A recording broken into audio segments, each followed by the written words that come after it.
और हमारी जो पैरोटिड ग्लैंड होती है बच्चे, इसके सिक्रीशन में एक एंजाइम भी प्रेजेंट होता है। उस एंजाइम को क्या बोलते हैं हम? Alpha salivary amylase. Alpha salivary amylase, या फिर उसको हम बोलते हैं टाइलिन।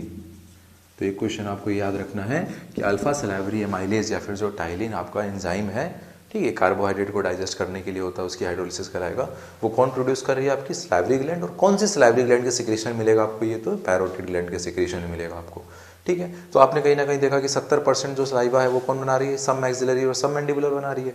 5% सलाइवा किसने बनाया? आपकी सबलिंगुअल ने बनाया। तो बचा कितना? लगभग 20% बचा। तो 20% सलाइवा कौन बना कर देगा? आपका ये पैरोटिड ग्लैंड, ठीक है। लगभग 20% सलाइवा बनाती है, ठीक है।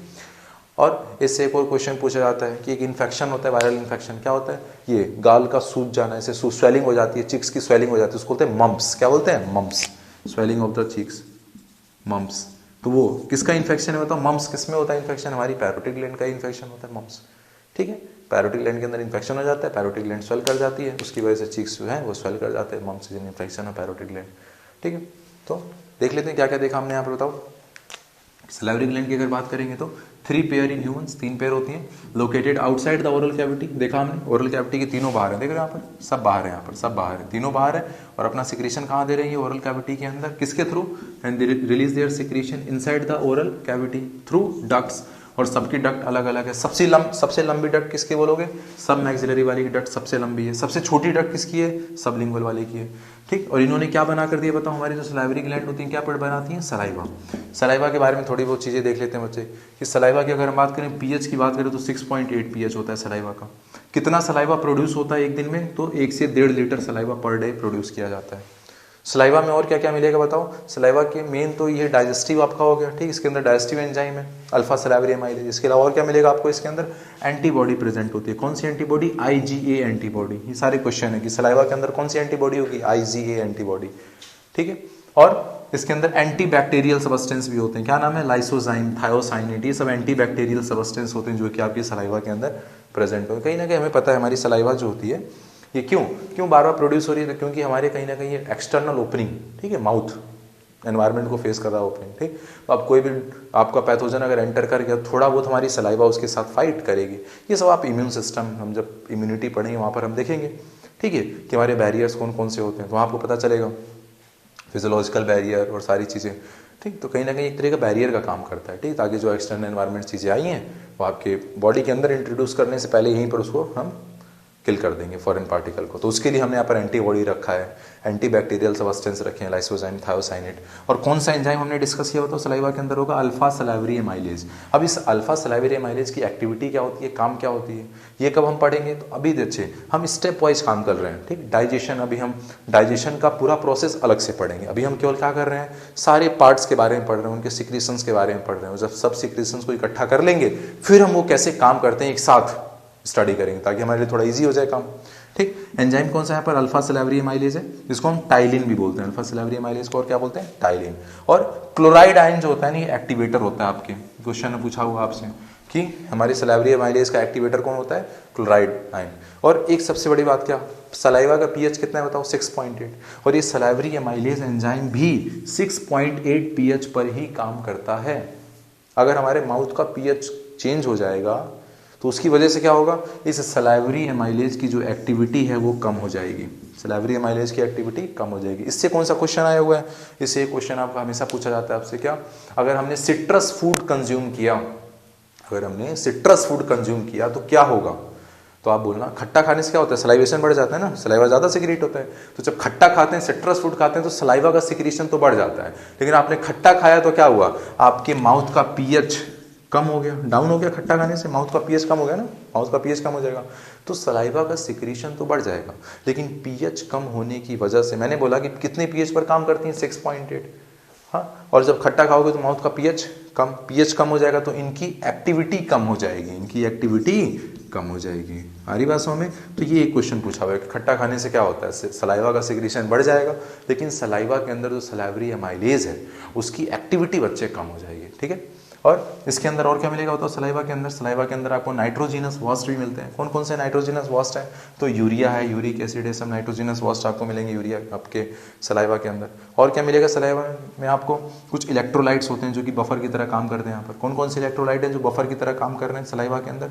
Sodium ion, potassium ion, bicarbonate, chloride ion. तो ये सब आपके इलेक्ट्रोलाइट्स मिलेंगे आपको सलाइवा में, they are acting as a buffer. और क्या मिलेगा आपको सलाइवा के अंदर? क्या होता है बच्चे? म्यूकस पाया जाता है, म्यूकस। ये म्यूकस क्या करता है?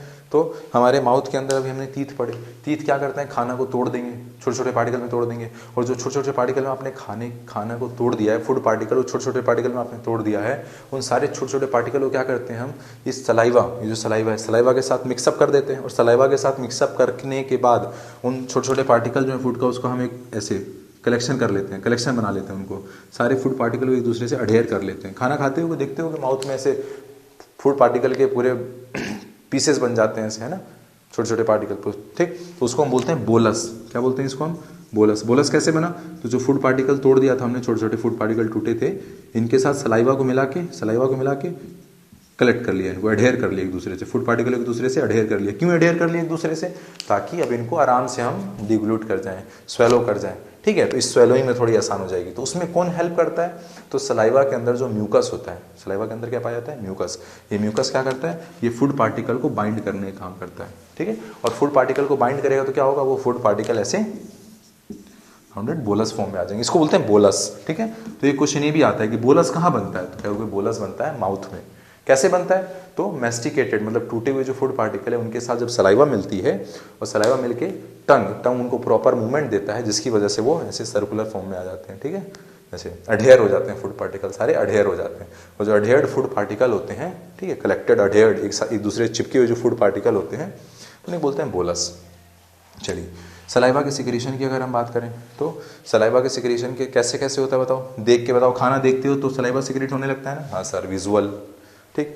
ऑल्फैक्टरी, बताओ, स्मेल, कहीं से महक आ गई, अच्छी सी महक आती तुरंत सलाइवेशन शुरू हो जाता है, हाँ सर स्मेल, तो ऑल्फैक्टरी हो गया। गस्टेटरी, टेस्ट, खाना मुंह में रखा, टेस्ट के कारण, हाँ उससे भी सलाइवा सिक्रीशन शुरू हो जाएगा। और मैस्टिकेशन, ऐसे हम मुंह चलाते रहते हैं, च्युइंगम खाते हैं तो मुंह चला रहे हैं, ठीक। मुंह चलाते चलाते क्या होता है? सलाइवा रिलीज हो रहा है कि नहीं हो रहा है, ठीक है। तो उसको बोलते हैं मैस्टिकेशन। ऐसे प्रॉपर अगर आप मुंह चला रहे हो, ऐसे भले से कुछ नहीं रखा हुआ है, मुंह चलाएंगे तो क्या होगा? उससे भी सलाइवा सिक्रेट होगी, दैट इज मैस्टिकेशन। मैस्टिकेशन से भी क्या हो जाएगा? सलाइवा सिक्रेट हो रही है आपकी। तो माउथ, ओरल कैविटी। उसके बाद हमारे एलिमेंट्री कैनाल का कौन सा कंपोनेंट हमने देखा था? फेरिंग्स। तो अगर फेरिंग्स की बात करें बच्चे, ये देखिए, ये ओरल कैविटी हो गई। ओरल कैविटी आगे चलिए किसमें खुल गई बताओ? फेरिंग्स के अंदर। ये फेरिंग्स हो गया, ठीक है। ये पूरा रीजन आपका फेरिंग्स का होता है। तो इस फेरिंग्स को हम लोग तीन पार्ट में, तीन रीजन में डिवाइड कर देते हैं। फेरिंग्स का वो रीजन जिसके अंदर आपके नोज ऊपर से, ठीक है, नोज, ऐसे यहाँ पर नोज होगा बच्चे, तो नोज की जो इंटरनल नॉस्ट्रिल है, जिस रीजन में वो खुल रही है, और आपका यूस्टेशियन ट्यूब मिडिल ईयर से आकर खुल रहा है, ठीक। तो ये जो पोर्शन होता है फेरिंग्स का जो कि यूस्टेशियन ट्यूब को रिसीव कर रहा है, इंटरनल नॉस्ट्रिल को रिसीव कर रहा है, तो इसको हम बोलते हैं नेजोफेरिंग्स। क्या बोलते हैं? नेजोफेरिंग्स। और हमारे जो ओरल कैविटी डायरेक्टली जिस रीजन में जाकर खुलती है फेरिंग्स के, उसको हम बोलते हैं ओरोफेरिंग्स। ओरोफेरिंग्स कौन सा रीजन हो गया फेरिंग्स का? जिसमें हमारी ओरल कैविटी डायरेक्टली आकर खुल रही है, मतलब खाना डायरेक्टली छोड़ दिया जाएगा यहाँ पर, ठीक है। वही थोड़ा सा लोअर और चलेंगे फेरिंग्स के रीजन में, फेरिंग्स ही अभी, और थोड़ा सा नीचे आएंगे तो क्या मिलेगा? एक ऐसा रीजन मिलेगा जहाँ पर आपको क्या मिलेंगे बताओ? ईसोफेगस और ट्रैकिया की ओपनिंग दिखाई देगी। तो जिस रीजन में फेरिंग्स के, जिस रीजन में हमें ट्रैकिया और ईसोफेगस की ओपनिंग दिखाई दे रही है, उस रीजन को क्या बोल दिया हमने बताओ? लैरिंजोफेरिंग्स। लैरिंजोफेरिंग्स। और ये तीनों क्या है? ओरोफेरिंग्स, नेजोफेरिंग्स, लैरिंजोफेरिंग्स के हमारे फेरिंग्स के ही पार्ट हैं। क्या है? इसी को मिलाकर बोलते हैं हमारा ये ओवरऑल फेरिंग्स हो गया, ठीक है। तो अगर अब इस फेरिंग्स की बात करें तो इस ओरोफेरिंग्स की जब हम बात करें, ओरोफेरिंग्स में क्या होगा बताओ? खाना इधर से आएगा और हवा उधर से ऊपर से आ रही है, नोज से, ये नोज वाला रीजन है, हवा ऊपर से आएगी, खाना इधर से आएगा। तो खाना जो है, और ये देखो ये क्या है इधर, ये आपकी एपिग्लॉटिस है, ठीक है। ये सब हम पढ़ते हैं breathing and exchange of gases में, हमारी एपिग्लॉटिस हो गई। ये क्या? हमारी ट्रैकिया है, ठीक है। ये क्या हमारा? इसको बोलते हैं गलेट। क्या बोलते हैं बच्चे? गलेट। किसकी ओपनिंग गलेट बोल दिया आपने? ईसोफेगस, ठीक है, ईसोफेगस। ईसोफेगस गलेट किस में कंटिन्यू हो जाएगा? ईसोफेगस में। ये ग्लॉटिस यहाँ पर होती है, ग्लॉटिस, ठीक है, ग्लॉटिस। ये ग्लॉटिस किस में कंटिन्यू हो जाएगी? ट्रैकिया में। ग्लॉटिस किस में कंटिन्यू हुई आपकी? ट्रैकिया में। और ग्लॉटिस के ऊपर एक कवरिंग होती है, बोलते हैं एपिग्लॉटिस, ठीक है। ये सारी चीज़ें हम जब breathing and exchange of gases पढ़ेंगे तो वहाँ पर यही सब आपको डिटेल में डिस्कस करना है, वहाँ देखेंगे हम सारी चीज़ें, ठीक है। अभी फिलहाल देखो क्या हुआ, जो ऊपर से एयर आ रहा है, एयर, उस एयर को कहाँ जाना है बताओ? उस एयर को इधर ट्रैकिया में जाना है। और ये हमारे ओरल कैविटी में जो हमने फूड किया, मैस्टिकेट किया, जो बोलस की फॉर्म में उसको कन्वर्ट कर दिया, उस बोलस को कहाँ लेकर जाना है? ईसोफेगस में, ये यहाँ ईसोफेगस में, ठीक है। तो कहीं ना कहीं ये जो ओरोफेरिंग्स वाला रीजन है, देख रहे हो, ये जो ओरोफेरिंग्स वाला रीजन है उसमें क्या हो रहा है? देखो, एयर को इधर से इधर और फूड को इधर से क्रॉस हो रहा है ना, ठीक है, क्रॉस हो रहा है। तो ये अब चांसेस बनते हैं ना बच्चे की फूड इसमें चला जाए, फूड इसमें चला, अगर फूड आपके ट्रैकिया में चला जाएगा तो बहुत बड़ी दिक्कत है फिर, ठीक है। फिर आपकी विंड पाइप जो ब्लॉक हो जाएगी, चोक कर जाएगी, सांस नहीं ले पाएंगे, डेथ हो जाएगी, ठीक है।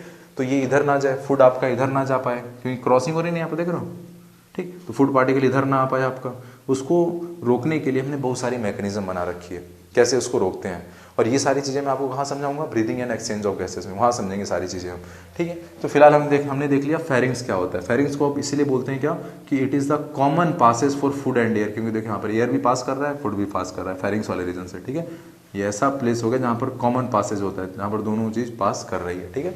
इसको बोलते हैं कॉमन पासेज होता है for the food and air के लिए, एक कॉमन रास्ता होता है, ये कॉमन रास्ता होता है एयर के भी पास के लिए और फूड के लिए भी पास के लिए, ठीक है। तो हमने देखा फेरिंग्स, जो आपने देखा बच्चे, फेरिंग्स वाले रीजन में क्या हो रहा था आपका ईसोफेगस भी आकर खुल रहा था और ट्रैकिया, ठीक। तो इस ट्रैकिया के बारे में कब पढ़ेंगे हम? जब ब्रीदिंग एंड एक्सचेंज के बारे में पढ़ते हैं। अब यहाँ पर क्या देखना बताओ, फेरिंग्स को किस में कंटिन्यू कराएंगे हम? फेरिंग्स को कंटिन्यू कराएंगे अपने ईसोफेगस में, क्योंकि हमारे एलिमेंट्री कैनाल का फिर ये ईसोफेगस कंटिन्यू हो गया फेरिंग्स के बाद, ठीक है। तो ये देखिए ईसोफेगस की अगर बात करें तो कैसा दिखाई देगा, देखिए, ये देखिए ईसोफेगस का स्ट्रक्चर यहाँ पर आप, ठीक। ईसोफेगस की जो ओपनिंग है, बोल दिया गलेट, ठीक है। और ये कंप्लीट ईसोफेगस हो गया आपका, ठीक। और ईसोफेगस फिर किस में जाकर खुल जाएगा आके? हमारा ये आकर स्टमक में खुल गया। ईसोफेगस किस में आकर खुल जाएगा? स्टमक में, ठीक है। तो अगर ईसोफेगस की बात करें बच्चे, तो ईसोफेगस की जो वॉल है, इसकी जो वॉल है, इसमें भी वो 4 लेयर देखने को मिलेंगे जो आपने पढ़ा वहाँ पर, म्यूकोसा, सब म्यूकोसा, मस्कुलरिस, सेरोसा, सारी चीज़ें यहाँ पर भी देखने को मिलेंगी आपको, ठीक है। लेकिन जो आपकी ईसोफेगस की जो सबसे अंदर वाली लेयर है, एपिथीलियम, याद करो, ऐसे मैंने बताया था, सबसे अंदर वाली जो लेयर है, ठीक है, जो कि आपकी गट की ल्यूमेन को फेस कर रही होगी, वो जो सबसे अंदर वाली लेयर होती है इसकी, एपिथेलियम जो होती है, उस एपिथेलियल सेल्स में कोई भी ग्लैंड देखने को नहीं मिलेगी। डाइजेस्टिव ग्लैंड यहाँ पर एब्सेंट होती है, ये एक बात याद रखनी है आपको। यहाँ पर डाइजेस्टिव ग्लैंड क्या होंगी? एब्सेंट होगी, कोई भी डाइजेस्टिव ग्लैंड देखने को नहीं मिलेगी। और यहाँ पर कुछ म्यूकोसा में क्या मिलेगी? कुछ गॉबलेट सेल देखने को मिलती है, क्या मिलेगी? Goblet cell. ये क्या सिक्रेट करती है? म्यूकस, ठीक है। ये म्यूकस कोई हमारा डाइजेस्टिव एंजाइम तो है नहीं, ठीक है। तो यहाँ पर एक चीज याद रखनी आपको, क्या कि कोई डाइजेस्टिव ग्लैंड देखने को नहीं मिलेंगे, कोई डाइजेस्टिव सिक्रीशन यहाँ पर नहीं होगा ईसोफेगस के अंदर, ठीक है। यहाँ पर ये गॉबलेट सेल होगी, वो म्यूकस सिक्रेट करेगी। म्यूकस क्यों सिक्रेट कर रही है बताओ? इजी पासेज के लिए, है ना, लुब्रिकेट करके रखे, इजी पासेज, वो उन सब चीज़ों के लिए यहाँ पर म्यूकस रिलीज हो रहा है। चलिए, उसके बाद क्या आती है बताओ? सब म्यूकोसा में ब्लड वेसल्स और सारी चीज़ें वहाँ पर रखी हैं। अच्छा, उसके नीचे और अंदर आओ तो मस्कुलरिस लेयर होती है। यहाँ की जो मस्कुलरिस लेयर होती है उसमें कुछ अलग ही मॉडिफिकेशन है। क्या है? देखो, ईसोफेगस की अगर हम बात करें तो ईसोफेगस को हम 3 रीजन में डिवाइड कर देते हैं। जो पूरी ट्यूब है इसको 3 रीजन में डिवाइड कर देते हैं, अपर 1/3, मिडिल 1/3 और लोअर 1/3। क्यों डिवाइड किया हमने? क्योंकि इसके नेचर की वजह से। कभी कभी आपको पता होगा, आप कभी क्या करते हो, कुछ ऐसी चीज निगल जाते हो और निगलने के बाद क्या होता है, फिर आप फोर्स लगाते हो, फोर्स लगाने की वजह से पता चलता है वो बाहर आ गया। कभी कभी वो चीज बाहर आ जाती है जो निगली हुई चीज होती है, गलती से जो निकल गया, मान लो कोई सॉलिड पानी, कोई सिक्का निगल लिया आपने, वो सिक्का कभी कभी क्या होता है, बाहर आ जाता है, फोर्स लगाते हो तो, ठीक। और कभी कभी बाहर नहीं आता है। ऐसा क्यों है? ऐसा क्यों है? कभी कभी बाहर आ गया, कभी कभी बाहर नहीं आया। ऐसा इसलिए होता है बच्चे, क्योंकि हमारी जो ईसोफेगस है, वो कोई भी वो जो फॉरेन फूड पार्टिकल जो आपकी ईसोफेगस में चला गया है, ईसोफेगस के जो शुरुआती जो रीजन है, इनिशियल पोर्शन है, इनिशियल 1/3 जो पोर्शन होता है, वो वॉल्यूंटरी मसल्स पाई जाती है यहाँ पर, ठीक है। ये वॉल्यूंटरी होता है, इनिशियल 1/3 जो होता है। इसकी जो मस्कुलरिस लेयर है उसमें स्केलेटल मसल मिलेंगे आपको, वॉल्यूंटरी होती है वो। और वॉल्यूंटरी होती है मतलब क्या? अपने हिसाब से हम कॉन्ट्रैक्शन करा सकते हैं, और अपने हिसाब से कॉन्ट्रैक्शन करा सकते हैं मतलब अगर वो फूड पार्टिकल ये शुरुआती रीजन में है तो वो आपका बाहर आ जाएगा। हरी भाषा में तो शुरुआती पार्ट कैसा होता है? वॉल्यूंटरी होता है। उसके बाद का जो लोअर 1/3 होता है बच्चे, ये पार्शियली वॉल्यूंटरी और पार्शियली इनवॉल्यूंटरी होता है। पार्शियली वॉल्यूंटरी और पार्शियली इनवॉल्यूंटरी, मतलब इसमें दोनों मिलेंगे आपको, ठीक है। और उसके सबसे लोअर वाला पोर्शन है, वहां चला गया तो फिर तो नीचे जाना ही है, ठीक है। दैट इज इनवॉल्यूंटरी, ठीक है। जो लोअर जो 1/3 हमारा पोर्शन होता है ईसोफेगस का, दैट इज इनवॉल्यूंटरी, ठीक है। और देखिए अब मस्कुलर लेयर के बाहर जाओगे तो क्या मिलेगी, मस्कुलर लेयर के बाद बाहर मैंने आपको बताया था क्या, सिरोसा वाली लेयर, ठीक। और सिरोसा लेयर में क्या मिला था बताओ, सिरोसा में दो चीजें थी, एक तो आपका सिंपल स्क्वेमस एपिथेलियम और कनेक्टिव टिश्यू, ठीक। यहाँ पर क्या मॉडिफिकेशन मिलेगा आपको, इसोफेगस की जब आप सिरोसा देखोगे तो इसमें आपको वो सिंपल स्क्वेमस एपिथेलियम वाली लेयर नहीं मिलेगी, केवल क्या मिलेगा आपको, केवल कनेक्टिव टिश्यू वाली लेयर मिलती है। यहाँ पर केवल कनेक्टिव टिश्यू पड़ा हुआ है इसकी सिरोसा में, ठीक है। इसीलिए हम इसको नॉर्मल सिरोसा भी नहीं बोलते हैं, इसको क्या बोलते हैं, इसको हम बोलते हैं ट्यूनिका एडवेंटिशिया, ठीक है। क्या बोलते हैं, ट्यूनिका एडवेंटिशिया, ठीक है। हमने इसोफेगस की आउटर मोस्ट लेयर को क्या बोलते हैं, ट्यूनिका एडवेंटिशिया। तो यहाँ पर हमने क्या देख लिया बताओ बच्चे, यहाँ पर हमने देख लिया मॉडिफिकेशन। मैंने जब आपको हिस्टोलॉजी बताई थी तो वहाँ पर मैंने बोला था कि अलग अलग पार्ट में अलग अलग मॉडिफिकेशन देखने को मिलेगा। इसोफेगस से हमने स्टार्टिंग किया अपने गट की, है ना, ट्यूबुलर पोर्शन यहीं शुरू हो रहा है आपका, ठीक। और यहीं पर आपने मॉडिफिकेशन देखना शुरू कर लिया, मस्कुलरिस लेयर में मॉडिफिकेशन मिल गया आपको, ठीक है। सबसे बाहर सिरोसा वाली लेयर में आपको मॉडिफिकेशन मिल गया। क्या मिला मॉडिफिकेशन सिरोसा वाली लेयर में, सिरोसा वाली लेयर में मॉडिफिकेशन है क्या, कि उनके पास सिंपल स्क्वेमस एपिथेलियम तो है ही नहीं है, एपिथेलियल लेयर ही नहीं है, केवल कनेक्टिव टिश्यू वाली लेयर, इसीलिए उसको बोलते हैं ट्यूनिका एडवेंटिशिया, ठीक है। आप लोग ऐसे ही कलेक्ट करते रहो पॉइंट, एक बार मैं फिर आपको दोबारा लिखवा दूंगा क्या क्या मॉडिफिकेशन कहाँ कहाँ देखने को मिलेगा, ठीक है। अब हम बात करें स्टमक के बारे में। देखिए ये जो आपका इसोफेगस था, इसोफेगस कंटिन्यू हो जाएगा आगे, ठीक है, और किस में जाकर खुल जाएगा, स्टमक के अंदर। स्टमक की अगर बात करें बच्चे तो सबसे वाइडेस्ट पार्ट होता है आपके एलिमेंट्री कैनाल का, ठीक है, वाइडेस्ट जे शेप है ना, जे शेप और वाइडेस्ट पार्ट होता है हमारे एलिमेंट्री कैनाल का। ये जो इसोफेगस है, इसोफेगस कहाँ पर अगर खुल गई आपके स्टमक में अगर खुली, तो इसोफेगस जिस रीजन में अगर खुली है स्टमक को, उसको हम बोलते हैं cardiac region of the stomach. क्या बोलते हैं इसको, कार्डियक रीजन है हमारे स्टमक का। और इनकी ओपनिंग पर, ठीक है, इस इसोफेगस की जो ओपनिंग है, यहाँ पर एक हमने स्पिंटर लगा दिया, क्या लगा दिया, स्पिंटर लगा दिया। क्या बोलते हैं इसको, गैस्ट्रो इसोफेजियल स्पिंटर। क्या बोलते हैं, गैस्ट्रो इसोफेजियल स्पिंटर। बात करो इसोफेगस और गैस्ट्रिक स्टमक के बीच में गैस्ट्रो इसोफेजियल स्पिंटर, या फिर इसको बोलते हैं कार्डियक स्पिंटर।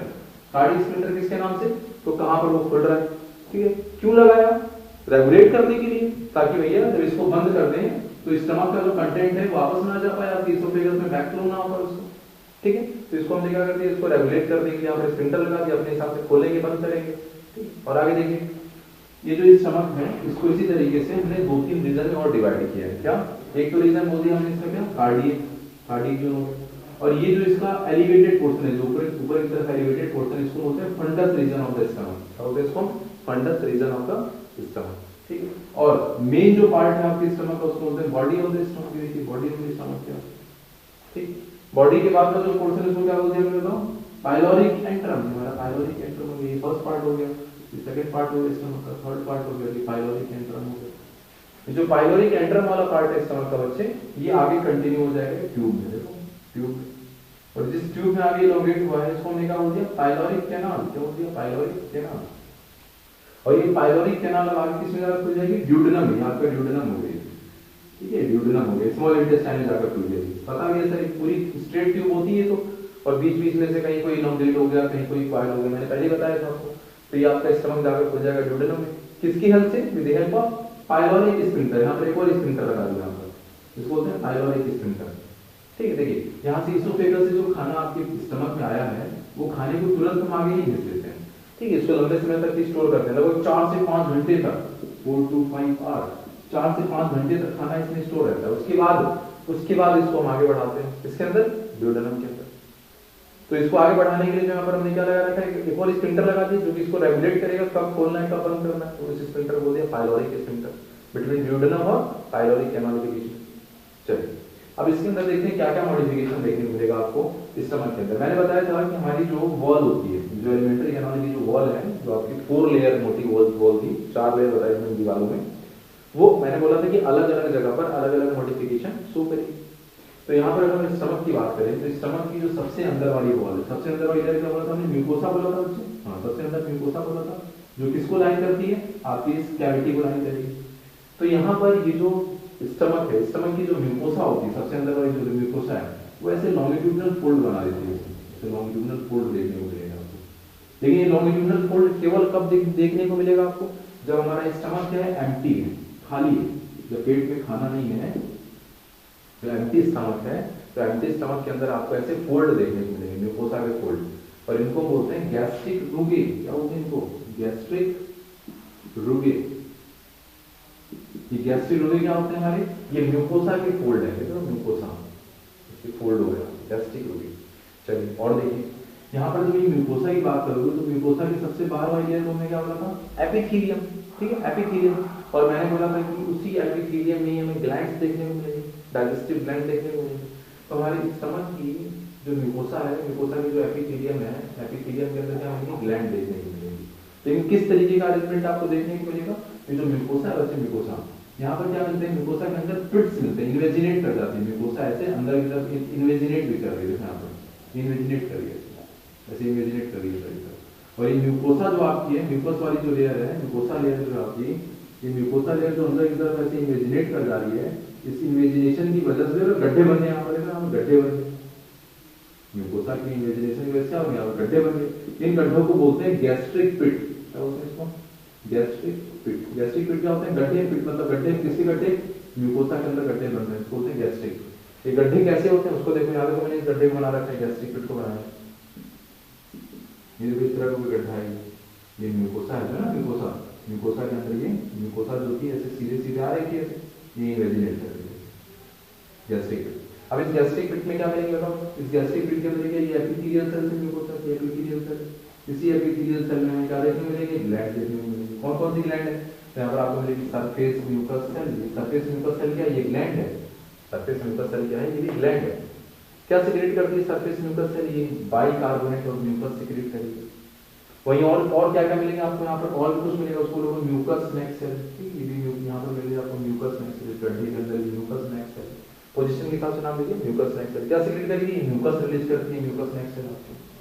चलिए और क्या मिलेगा आपको बताओ, यहाँ पर ये देखिए यहाँ पर कुछ और सेल्स मिलेंगे, कुछ और ग्लैंड्स मिल रहे हैं आपको, इनको बोलते हैं पैराइटल और ऑक्जेंटिक सेल, ये भी एपिथेलियम की सेल है, एपिथेलियम की सेल है जो कि ग्लैंड से मॉडिफाई हो चुकी है, म्यूकोसा की एपिथेलियम की सेल है, ग्लैंड से मॉडिफाई हो चुकी है। क्या नाम दिया इसको हम लोगों ने, पैराइटल और ऑक्जेंटिक सेल।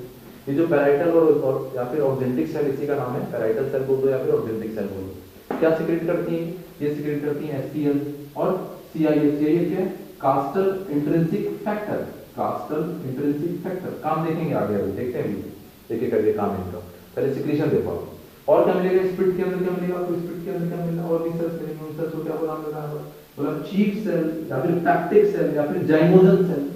ये पीक, चीफ सेल, पैक्टिक सेल या फिर जाइमोजन सेल, ये क्या करेगी, ये रिलीज करती हैं प्रोटीयोलाइटिक एंजाइम। देखो कौन कौन से प्रोटीन को डाइजेस्ट करने वाले एंजाइम, पेप्सिनोजन, प्रोरेनिन, ये दो तरीके के प्रोटीन को डाइजेस्ट करने वाले एंजाइम बना रही है, पेप्सिनोजन और प्रोरेनिन, ठीक है। ये पेप्सिनोजन और प्रोरेनिन है बच्चे, ये दोनों प्रोटीन को डाइजेस्ट करने वाले एंजाइम है, प्रोटीन डाइजेशन में हेल्प करेंगे आपके लिए। और ये दोनों इनएक्टिव फॉर्म में रिलीज होते हैं। जेन, अगर किसी के पीछे जेन लगा हो, क्या लगा हो, जेन लगा हो, अगर सफिक्स क्या लगा हो, जेन, या फिर प्रीफिक्स आगे प्रीफिक्स प्रो लग जाए किसी के आगे, तो ये शो करता है कि ये इनएक्टिव फॉर्म का है। क्या है, इनएक्टिव फॉर्म है, यानी हम आप देख रहे हो इसके पीछे जेन लगा है, मतलब ये पेप्सिनोजन क्या है, प्रोटीन को डाइजेस्ट करने वाला है, लेकिन इनएक्टिव फॉर्म में रिलीज हुआ है। प्रोरेनिन क्या है, प्रो, देखो आगे प्रो लग गया, मैंने बोला प्रीफिक्स प्रो लगा हो या फिर सफिक्स जेन लगा हो, वो तो करता है कि इनएक्टिव फॉर्म में रिलीज हुआ है। ये प्रोरेनिन भी आपका इनएक्टिव फॉर्म में रिलीज होता है। क्यों इनएक्टिव फॉर्म में रिलीज करने वाला, क्योंकि आपको पता है कहीं ना कहीं प्रोटीन क्या करता है, ये स्ट्रक्चर बनाता है, और प्रोटीन को डाइजेस्ट करने वाला एंजाइम जहाँ से बन रहा है, जिस सेल के अंदर बना है, अगर एक्टिव फॉर्म में रहेगा तो वहीं पर डाइजेशन करना शुरू कर देगा। इसीलिए आप देखना अभी कहीं भी जो प्रोटीन को डाइजेस्टिंग एंजाइम आएंगे वो सब इनएक्टिव फॉर्म में रिलीज किए जाते हैं। वो एक्टिव कब होते हैं, जहां उनको काम करना होता है वहां पर आकर एक्टिव होते हैं, ठीक है। इधर आइए, पेप्सिनोजन, प्रोरेनिन। और क्या रिलीज करती है chief cell, gastric lipase secrete करती है, मतलब कि ये हमारा फैट को डाइजेस्ट करने वाला एंजाइम रिलीज करती है, गैस्ट्रिक लाइपेज। ये लिपिड को डाइजेस्ट करेगा, लाइपेज अंदर लिपिड को डाइजेस्ट करेगा। ये दोनों क्या होता है, ये प्रोटीन को डाइजेस्ट करने वाले, और किस फॉर्म में रिलीज है बताओ, ये इनएक्टिव फॉर्म में रिलीज है। वो तो हमेशा समझ में आ गया, आज के बाद जितने भी तो हमारे प्रोटीन को डाइजेस्ट करने वाले एंजाइम कहीं से भी रिलीज कराएंगे तो इनएक्टिव फॉर्म में रिलीज कराएंगे। और ये जो पेप्सिनोजन है, ये एचसीएल, ठीक है। एचसीएल क्या करता है, एचसीएल इस पेप्सिनोजन को पेप्सिन में कन्वर्ट कर देता है, इस प्रोरेनिन को रेनिन में कन्वर्ट कर देता है, और एचसीएल। एक बात और यहीं पर याद रखिए, देखो मैंने रेनिन लिखा, आपको स्पेलिंग लिखना है इसकी, RENNIN, ठीक है। ये रेनिन एक एंजाइम है। इसी तरीके से एक और रेनिन आएगा आपको, वहां पर आएगा RENIN। ये रेनिन क्या होता है, ये हार्मोन होता है। क्या होता है, ये हार्मोन। ये कहां पर आएगा बताओ, ये इस रेनिन के बारे में आप बात करोगे कहां पे, आपके एक्सक्रीटरी सिस्टम है, एक्सक्रीटरी सिस्टम में। अब हम भूल जाते हैं कि डाइजेस्टिव सिस्टम वाला जो रनिंग था उसमें डबल एन था, कि एक्सक्रीटरी सिस्टम वाले रनिंग में डबल एन था। ठीक है, इसको कैसे याद किया जाए बताओ, ताकि हम आपसे भूले ना डबल एन कहाँ पर था, इसको बहुत कंफ्यूजन होती है। क्या करेंगे, सिंपल सी बात है सर, डाइजेस्टिव सिस्टम वाले रनिंग में डबल एन होता है, याद रखते हैं। अब एक्सक्रीटरी वाले में क्यों सिंगल एन होता है, तो सर डाइजेशन, पहले काम डाइजेशन का शुरू होता है, डाइजेशन होने के बाद तो एक्सक्रीशन होता है ना, यानी डाइजेशन होने के बाद एक लंबा प्रोसेस चलेगा, तब जाकर एक्सक्रीट करेंगे इन चीज़ों को। ठीक है, तो इस लंबे प्रोसेस के दौरान एक एन गिर गया, एक एन गिर गया, बहुत लंबा प्रोसेस था ना, तो शुरुआत हुआ था डबल एन से, लेकिन एक एन रास्ते में गिर गया। कब गिर गया, एक्सक्रीशन से पहले गिर गया। तो इस तरीके से आप रख सकते हो। हाँ, यानी डाइजेशन वाले में डबल एन, डाइजेशन के बाद एक्सक्रीशन होता है, बहुत लंबा प्रोसेस है। और लंबे प्रोसेस में क्या हुआ, एक एन गिर गया, एक एन गिर गया, केवल एक एन बचा, यानी एक्सक्रीटरी वाले का जो रनिंग होता है उसमें केवल एक एन होता है। डाइजेशन वाले रनिंग में क्या है, डबल एन है। चलिए, काम तो बाद में देखेंगे जब डाइजेशन पढ़ेंगे। अभी देखिए, गैस्ट्रिक लाइपेज हो गया, और क्या मिलेंगे, इसी गैस्ट्रिक पिट, जो गैस्ट्रिक पिट है ना, इसी में और क्या मिलेगा आपको, कुछ और सेल मिलेंगे। क्या नाम दिया उनको, अर्जेंटोफिन सेल या फिर एंटेरो एंडोक्राइन सेल, अर्जेंटोफिन सेल या फिर एंटेरो एंडोक्राइन सेल। ये जो सेल्स होती हैं इसमें कौन कौन से सेल मिलेंगे आपको, यहाँ पर जी सेल, डी सेल, ठीक है, या फिर एंटेरोक्रोमैटिन लाइक सेल, ये सब मिलती है। ये जी सेल क्या रिलीज करती है, गैस्ट्रिन हार्मोन रिलीज करती है। काम क्या है बाद में देखेंगे, आगे डिस्कस करेंगे, बस फंक्शन सब करेंगे। ये डी सेल क्या करेगी, सोमैटोस्टेटिन रिलीज करेगा। ईसीएल, ईसीएल मतलब कि एंटेरोक्रोमैटिन लाइक सेल, ये क्या रिलीज करती है, हिस्टामिन और सेरोटोनिन रिलीज करती है। तो इस तरीके से हमने देख लिया कि हमारे ये जो गैस्ट्रिक पिट है, ये गैस्ट्रिक पिट कहाँ बनेगी, तो म्यूकोसा के अंदर बनेगी। ठीक है, जो हमारी गट है, जो स्टमक है, इसके सबसे अंदर वाली जो लेयर है म्यूकोसा, इस म्यूकोसा के अंदर ये गैस्ट्रिक पिट मिलेगी आपको। और गैस्ट्रिक पिट के अंदर आपको ये जो ग्लैंड मिलेंगे, इन ग्लैंड को क्या बोलते हैं, ये जो ग्लैंड है आपकी mucus, mucus surface, mucus cell, parietal cell, chief cell, enteroendocrine cell, इन सेल को हम, इन्हीं जो ग्लैंड है इन्हीं बोलते हैं गैस्ट्रिक ग्लैंड। क्या बोलते हैं इनको हम, गैस्ट्रिक ग्लैंड। और ये क्या सीक्रेट कर रही है, एंजाइम, क्या करने के लिए, हमारे डाइजेशन के लिए। ठीक है, और देखिए यहाँ देखिए, ये जो HCl, ये HCl है, HCl highly acidic, highly acidic. ठीक, अभी जब आप अपने स्टमक का जब पीएच देखोगे तो कितना होता है, 1.8 पीएच, क्या होती है 1.8 पीएच, सोचो कितना हाईली एसिडिक मीडियम। अब ये हाईली एसिडिक मीडियम क्या करेगा बताओ, हमारी गैस्ट्रिक म्यूकोसा जो है, जो गैस्ट्रिक म्यूकोसा है, इसको डैमेज कर सकता है कि नहीं कर सकता, सर बिल्कुल करेगा सर। इतना हाईली एसिडिक मीडियम किसी को डैमेज कर देगा तो इस हाईली एसिडिक मीडियम से डैमेज ना हो, हम डैमेजिंग से बच जाएं, उसके लिए क्या कर रखा है बताओ, इस डैमेजिंग से बचने के लिए हमारे स्टमक में रास्ता खोज लिया। क्या रास्ता खोज लिया, ये देखो, ये सरफेस म्यूकस है, क्या रिलीज करती है, बाइकार्बोनेट और म्यूकस। बाइकार्बोनेट तो बेसिक नेचर है, और म्यूकस, ये बाइकार्बोनेट और म्यूकस जो यहाँ पर रिलीज हुआ है, ये क्या करता है, ये पूरी जो हमारी स्टमक है, स्टमक की जो लाइनिंग है, इस पूरी स्टमक की लाइनिंग में से कोटिंग कर देता है। बाइकार्बोनेट और म्यूकस की कोटिंग हो जाती है, तो सिक्रीशन में इसकी कोटिंग रहती है, और उस कोटिंग की वजह से ये HCl जो है, जो यहाँ पर पड़ा हुआ है, इस कैविटी के अंदर पड़ा हुआ है, डायरेक्टली उस सेल पर काम नहीं कर पाता, हमारे डिस्ट्रॉय नहीं कर पाता। इतना हाई एसिडिक होने के बाद भी वो एब्जॉर्बिशन नहीं कर पा रहा, डिस्ट्रॉय नहीं कर पा रहा आपकी स्टमक की एपिथेलियम को। ठीक है, तो ये सारी चीज़ें हमें देखी। वहीं पर यहाँ पे एक बात आती है, कास्टल इंट्रिंसिक फैक्टर, ये क्या करता है यहाँ पे बच्चे, कास्टल इंट्रिंसिक फैक्टर क्या करता है, मेजर फंक्शन समझ में बताओ, HCl का फंक्शन समझ में, HCl काम क्या है, ये जो इनएक्टिव एंजाइम रिलीज हुए हैं इनको एक्टिव फॉर्म में कन्वर्ट करना। ठीक, और इस HCl से बचाने के लिए क्या किया हमने बताओ, बाइकार्बोनेट और ग्लूकोज की कवरिंग कर दी, जो कि रिलीज हुआ यहाँ पर, उससे हमने बचा लिया अपने स्टमक को। ठीक है, और देखिए क्या जानना आपको, कास्टल इंट्रिंसिक फैक्टर क्या करता है, देखो ऑब्जेक्टिव सेल से जो रिलीज हुआ है, ये आपका बहुत ही अच्छा क्वेश्चन नीट वाले ने बनाया जाएगा कि एरिथ्रोपोइसिस में कौन हेल्प करता है, आरबीसी के फॉर्मेशन में किसका हाथ है, कौन सी हमारी स्टमक की जो गैस्ट्रिक ग्लैंड होती है आपके एरिथ्रोपोइसिस में हेल्प करती है। वहाँ पर ऑप्शन दिया था यही, ऑब्जेक्टिव सेल। कैसे, ये जो कास्टल इंट्रिंसिक फैक्टर है, इस कास्टल इंट्रिंसिक फैक्टर का क्या काम होता है, आप ऐसे समझ लो सिंपल में, ये देखो आपका जो स्टमक है,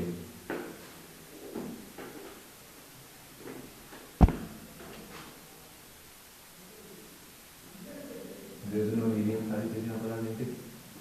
तो ये जो हमारा स्टमक है, स्टमक के अंदर रिलीज हुआ है कास्टल इंट्रिंसिक फैक्टर। ये जो खाना हमने खाया उसके अंदर जो विटामिन B12 होता है, और विटामिन B12 का काम क्या होता है, मैचुरेशन ऑफ आरबीसी, आरबीसी के मैचुरेशन के लिए हमने सर्कुलेशन में उसके साथ डिस्कस किया।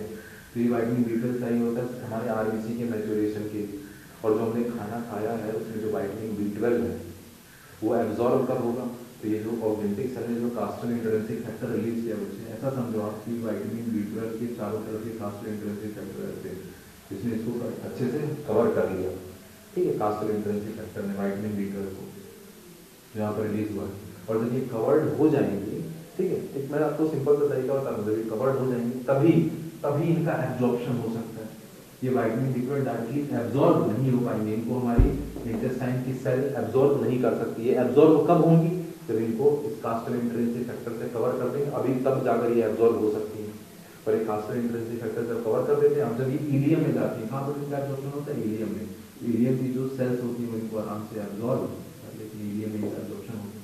तो इलियम में इस विटामिन B12 का एब्जॉर्प्शन हो पाए उसके लिए क्या जरूरी है, कास्टल इंट्रिंसिक फैक्टर। अगर कास्टल इंट्रिंसिक फैक्टर नहीं होगा तो विटामिन B12 जो हमने खाया है, फूड में है, हमारे खाने में है, लेकिन उसको हम एब्जॉर्ब नहीं कर पाएंगे।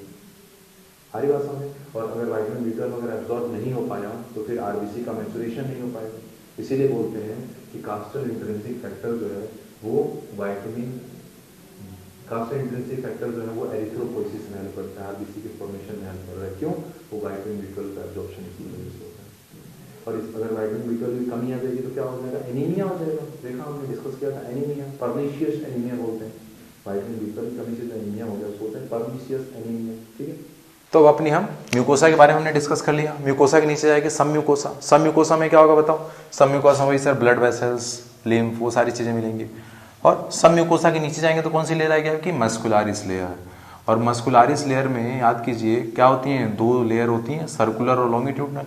अब यहाँ पर क्या मॉडिफिकेशन देखने को मिलेगा आपको, जब आप अपने स्टमक की मस्कुलारिस लेयर देखते हो तो वहाँ पर एक और एडिशनल मसल की लेयर देखने को मिलती है जिसको हम बोलते हैं ऑब्लिक मसल लेयर। क्या बोलते हैं, ऑब्लिक मसल लेयर। क्यों लगाया देखते हैं अभी मसल लेयर। ये ऑब्लिक मसल लेयर कहाँ मिलेगी आपको, तो देखिए मान लो सब म्यूकोसा हो गया, सब म्यूकोसा यहाँ पे सर्कुलर शुरू होना चाहिए, लॉन्गिट्यूडनल, फिर बाहर सबसे सिरोसा। तो सर्कुलर और सब म्यूकोसा के बीच में यहाँ पर एक और मसल की लेयर होगी, ऑब्लिक मसल लेयर। एक ये भी चीज़ आपको याद रखनी है कि ऑब्लिक मसल लेयर होती है, एक एडिशनल मसल की लेयर है, तीसरी मसल लेयर है यहाँ पर, लेकिन कहाँ पर है, तो आपके सर्कुलर और सब म्यूकोसा के बीच में है ऑब्लिक मसल लेयर। क्यों ऐसा किया, क्योंकि हमें पता है कि मैंने बताया आपको 4 से 5 घंटे के लिए हम खाने को स्टोर करते हैं स्टमक में। क्या करते हैं उस 4 से 5 घंटे में, तो हम अपनी हैबिट को जानते हैं, कुछ भी निकल जाते हैं, सॉलिड फॉर्म में निकल लिया, जल्दी जल्दी खा लिया, पार्टी में गए, छूट ना जाए, चबाते चले गए, खाते चले गए, है ना, मुंह मास्टिकेशन किया नहीं उसका, ऐसे निकल गए उसको। तो फिर क्या होगा बताओ, जब तक उसको प्रॉपरली तोड़ा नहीं जाएगा तब तक आगे उसका डाइजेशन नहीं हो पाएगा, उसमें एंजाइम नहीं काम कर पाएंगे सही से। तो हम अपने स्टमक में क्या करते हैं, स्टमक के अंदर हम सबसे ज़्यादा पेरिस्टाल्टिक मूवमेंट चाहते हैं। जो मैंने बताया था आपको, पेरिस्टाल्टिक मूवमेंट ही बताया था मैंने आपको, ठीक है। तो सबसे ज़्यादा जो पेरिस्टाल्टिक मूवमेंट होती है, कॉन्ट्रैक्शन और रिलैक्सेशन, ये कॉन्ट्रैक्शन और रिलैक्सेशन की जो मैंने बात बताई थी आपको, ये सबसे ज़्यादा पेरिस्टाल्टिक मूवमेंट जो देखने को मिलती है वो सबसे स्ट्रॉन्ग यहीं पर होती है। क्यों इतनी स्ट्रॉन्ग पेरिस्टाल्टिक मूवमेंट कर रहे हैं, क्यों आप चाहते हो यहाँ पर ऐसे कॉन्ट्रैक्शन रिलैक्सेशन बहुत फास्ट हो, क्यों आप चाहते हो ऐसा, क्योंकि स्टमक के अंदर ही ये सबसे पहला पोर्शन है जहाँ पर खाना एज इट इज़ आएगा, सॉलिड फॉर्म में आएगा, ठीक है। तो उसको प्रॉपरली हम तोड़ सकें, है ना, पूरी तरह से क्रश कर दें उसको, तो उसके लिए बहुत स्ट्रॉन्ग यहाँ पर हमें पेरिस्टाल्टिक मूवमेंट चाहिए होती है। और पेरिस्टाल्टिक मूवमेंट अगर आपको स्ट्रॉन्ग करनी है तो क्या चाहिए बताओ, मसल्स चाहिए। मसल्स के कॉन्ट्रैक्शन और रिलैक्सेशन से ही पेरिस्टाल्टिक मूवमेंट हो रही थी, ठीक है। तो इसीलिए यहाँ पर हमने क्या किया कि जो मस्कुलर लेयर है वो सबसे मोटी रखी। तो एक क्वेश्चन ये भी हो गया कि सबसे थिकेस्ट, सबसे मोटी मस्कुलर लेयर कहाँ मिलेगी आपको, तो कह देना स्टमक के अंदर, 3 लेयर्ड होती है वो, ठीक है। और बताइए, अब इसके बाहर जाओगे क्या मिलेगी, सिरोसा, वो नॉर्मल है, उसमें कोई मॉडिफिकेशन नहीं है। तो मैंने आपको बोला था कि इन हमारी जो एलिमेंट्री कैनाल की जो वॉल है उनमें मॉडिफिकेशन देखने को मिलेगी आपको अलग अलग पार्ट में। तो दिख गया आपको मॉडिफिकेशन, इसोफेगस में देख लिया। यहाँ पर क्या मिला बताओ, यहाँ पर ये मॉडिफिकेशन है कि मस्कुलारिस लेयर में 3 लेयर है मसल की, हर जगह 2, यहाँ पर 3 है। सब म्यूकोसा वाली लेयर में क्या है, तो ग्लैंड्स मिल रही हैं, गैस्ट्रिक ग्लैंड मिल रही हैं, ठीक है। तो ये सारी चीज़ें यहाँ पर तो लिख लेते हैं एक बार, क्या क्या देखा बच्चे हमने। स्टमक जो होता है, it is the widest part of the alimentary canal, J shape muscular sac like structure होता है आपका, ठीक है। गैस्ट्रिक ग्लैंड जो यहाँ पर होती है क्या सिक्रेट कर रहे हैं बताओ, गैस्ट्रिक ग्लैंड देखा था हमने गैस्ट्रिक पिट के अंदर, दे सिक्रेट गैस्ट्रिक जूस, और गैस्ट्रिक जूस का वॉल्यूम कितना होता है, 1.5 लीटर पर डे, ठीक है। कितना गैस्ट्रिक जूस सिक्रेट होता है, 1.5 लीटर पर डे। पीएच कितना होता है, 1.8 पीएच, ठीक है। ये हो गया हमारा, ठीक। और देखिए बाइकार्बोनेट एंड म्यूकस, बाइकार्बोनेट और म्यूकस जो कि रिलीज कर रहे हैं यहाँ पे कौन, यहाँ पर सरफेस म्यूकस सेल, ये क्या कर रही है, they protect the gastric epithelium from HCl, ठीक है, HCl से प्रोटेक्ट कर रही है, इतना हाईली जो मीडियम है एसिडिक मीडियम है उससे प्रोटेक्ट कर रही है। HCl क्या करेगा बताओ, पहले तो वो इनएक्टिव पेप्सिनोजन को पेप्सिन में कन्वर्ट करेगा, प्रोरेनिन को रेनिन में कन्वर्ट करेगा, और क्या काम है उसका, it destroy the bacteria present in the food, ठीक है, बैक्टीरिया जो फूड में है उसको डिस्ट्रॉय कर रहा है।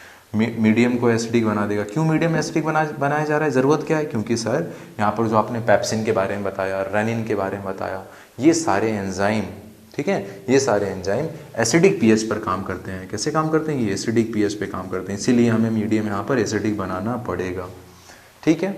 और देखिए ये Fe+3 जो हम फूड इंजेस्ट कर रहे हैं, जो हमने खाना खाया है, उसमें जो आयरन होता है वो +3 की फॉर्म में होता है बच्चे। और हमारी सेल, हमारी जो इंटेस्टाइन की सेल हैं, उसको किस फॉर्म में एब्जॉर्ब करती हैं, वो उसको Fe+2 फेरस आयन की फॉर्म में एब्जॉर्ब करती हैं, ठीक है। तो एब्जॉर्प्शन आयरन का होता है Fe+2 की फॉर्म में, खाना खाया उसमें आयरन कौन सी फॉर्म में, Fe+3 फेरिक आयन की फॉर्म में। तो इस फेरिक आयन को फेरस आयन में कन्वर्ट करने के लिए कौन होता है, HCl, फेरस को फेरिक में कन्वर्ट कर देता है, ठीक। और क्या होता है बताओ, हमारे जो इंटेस्टाइन है या फिर गैस्ट्रिक ग्लैंड है, इनके सिक्रीशन को स्टिमुलेट कौन करती है, हमारी पैरासिम्पैथेटिक नर्वस सिस्टम। और सिंपैथेटिक नर्वस सिस्टम क्या करता है, इनहिबिट कर देता है। तो पैरासिम्पैथेटिक नर्वस सिस्टम पता है, वेगस नर्व हमारी उसी का कंपोनेंट है। तो यहाँ पर वेगस नर्व का अगर एक्सेसिव स्टिमुलेशन हो जाता है, एक्सेसिव स्टिमुलेशन हो गया तो क्या हो जाएगा, HCl का सिक्रीशन बहुत ज़्यादा हो जाता है। वेगस नर्व के स्टिमुलेट होने की वजह से HCl का सिक्रीशन बहुत ज़्यादा हो जाता है। और HCl का सिक्रीशन जब बहुत ज़्यादा हो जाएगा तो बहुत ज़्यादा जाकर वो क्या करेगा, आपकी जो गैस्ट्रिक एपिथेलियम है उसको डिस्ट्रॉय कर देगा। तो उसकी वजह से अल्सर हो जाएंगे, उसमें घाव हो जाएंगे, अल्सर हो जाएंगे, बोल देंगे पैप्टिक अल्सर, ठीक है। तो पैप्टिक अल्सर कब हो रहा है, होता क्या बताओ, पैप्टिक अल्सर क्या होता है, कोई दिक्कत नहीं सर, सिंपल सी बात है, जो स्टमक है इसके अंदर अगर HCl बहुत ज़्यादा सिक्रीट होगा, HCl अगर बहुत ज़्यादा सिक्रीट हो रहा है तो ये HCl जाकर क्या करेगा, हमारी गैस्ट्रिक एपिथेलियम को डैमेज कर देगा, ठीक है। तो उसमें घाव हो गए, बोलेंगे गैस्ट्रिक अल्सर हो गए, ठीक है। और कब देखने को मिलता है गैस्ट्रिक अल्सर, तो एक बैक्टीरिया होती है बच्चे, हेलिकोबैक्टर पाइलोरी। अगर इस बैक्टीरिया का इन्फेक्शन हो गया हेलिकोबैक्टर पाइलोरी का, तो उस कंडीशन में भी ये गैस्ट्रिक HCl का सिक्रेशन बढ़ जाता है और गैस्ट्रिक अल्सर देखने को मिलेगा आपको। कास्टल इंट्रिंसिक फैक्टर के बारे में क्या बताया मैंने, बताओ, it help in the absorption of vitamin B12, vitamin B12 के एब्जॉर्प्शन में हेल्प करता है। कैसे करता है वो मैंने आपको रफ आइडिया दे दिया, ठीक है। मैं हम ऐसे समझेंगे उसको कवर कर लेगा, और जब कवर होंगी तभी जाकर वो एब्जॉर्ब हो पाएंगे, जैसा मैंने आपको बताया। और कहाँ पर एब्जॉर्प्शन होता कहाँ पर है, लेकिन उसका इलियम में।